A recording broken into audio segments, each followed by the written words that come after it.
Alors, tu m'emmènes où aujourd'hui ?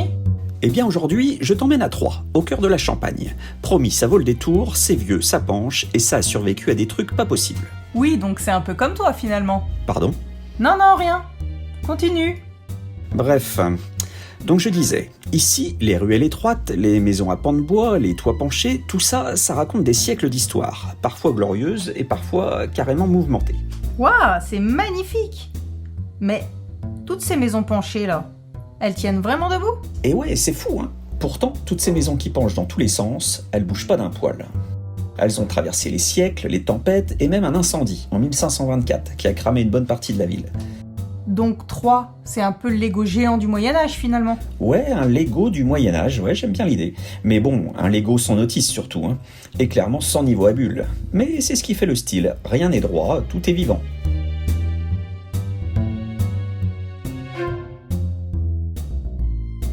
Et c'était déjà touristique à l'époque ?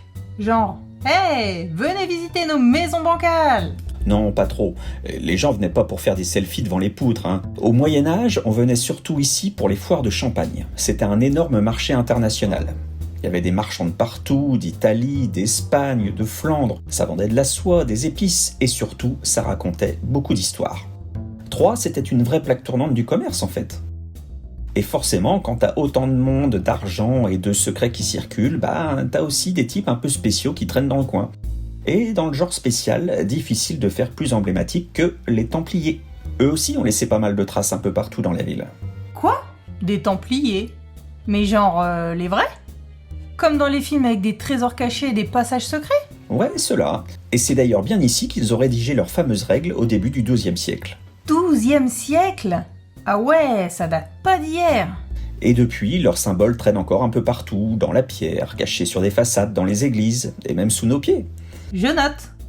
Mais si jamais je trouve un coffre, je le garde pour moi, je te préviens. Hein. Ah ouais, t'es comme ça, toi. Tu partages pas. Non mais tu m'as bien regardé ? Ah d'accord, c'est beau l'amitié. Mais donc, entre les marchands, les incendies, les Templiers, Troyes, c'était pas une ville tranquille en fait. Ah ça non, pas vraiment. Mais c'est justement ce qui a construit son ambiance. Chaque pierre, chaque vitrail, chaque cour raconte une histoire. Et ce mélange de trucs réels, d'un peu mystiques, c'est ce qui rend la ville unique. Les grandes églises gothiques, les hôtels particuliers du XVIe siècle, les ruelles qui se faufilent. Troyes, c'est un millefeuille historique.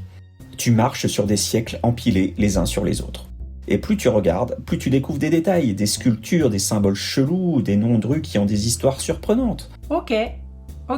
Mais Troyes, c'est pas que des pavés et des églises, non ? Ah bien sûr que non. Et s'il y a bien une spécialité qui a marqué la ville, c'est le textile.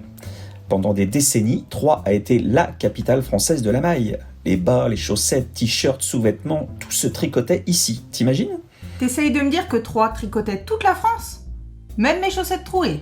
Et honnêtement, il y a moyen, ouais. À une époque, plus de 20 000 personnes bossaient dans la bonnetterie. Et même certaines marques connues dans le monde entier sont nées ici, Petit Bateau, Lacoste. Et puis, il y a les fameux magasins d'usine. Au début, c'était juste pour écouler les surplus de production, mais maintenant, c'est devenu une attraction touristique à part entière. Donc, si je résume, Troyes, c'est le paradis des ruelles médiévales et des sous-vêtements. Voilà, une ville complète. Et c'est ça la richesse de Troyes, justement. Une ville qui mélange les époques, les styles, les histoires. Une ville qui a brûlé, s'est reconstruite, a prospéré, a sculpté des vitraux le matin et a tricoté l'après-midi. C'est une ville qui bouge encore aujourd'hui, même si elle a des siècles sous le capot. C'est comme marcher dans un livre, mais en vrai. Exactement. Et si tu tends bien l'oreille, entre deux pas sur les pavés, je pense que tu peux presque entendre murmurer les voix du passé. Les foires, les rires, les secrets, tout est encore là. Oui, enfin, là moi j'entends juste que j'ai faim, hein. Ah ça tombe bien, parce que Troyes est aussi la capitale de l'andouillette. Encore un truc dont Troyes est la capitale ? Eh ouais, ici on aime bien collectionner les titres. Allez, vas-y, réserve une table, on est parti. Allez, on se pose, on mange et ensuite on repart découvrir un autre endroit. Tu verras que Troyes a encore plein de secrets à nous dévoiler.